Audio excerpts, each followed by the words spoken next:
Washing your brush is a very important thing to do in the art classroom. Brushes are pretty expensive actually. So there are three parts of the brush. We have the bristle, the collar, and the handle.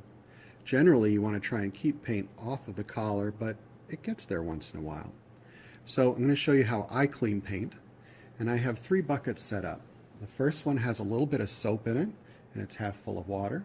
The second one is just clean water, and the third one is clean water as well. So I use this three bucket method for cleaning brushes, and it works really well and works very quickly. So I go to the first bucket and I paint the bottom of the bucket for 10 seconds.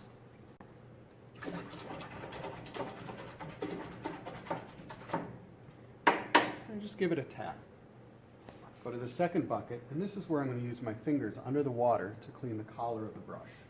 If my hand is under the water, I won't get any paint on my fingers. Tap, and then my final rinse, 10 seconds again. Now, how do I know it's clean? Well, if I was using glue or white paint, it's hard to tell because it's not going to show up if I test it on a piece of white paper. But I can squeeze it from the base to the tip and see the color of the water that comes out. And if it's clear, I know it's clean.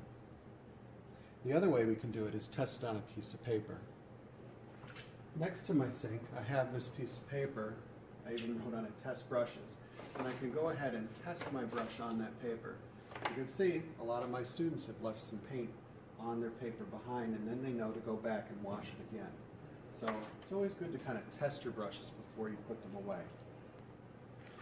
And speaking of putting them away, notice that all the brushes have the brush end up. That's very important. If you put them with the brush end down, they're going to get moldy in the bottom of the can because all the water drips to the bottom of the can. And you know what it looks like the next day when you go to bed with wet hair. It looks awful. So it's important to keep our brushes looking beautiful by putting them with the brush end up.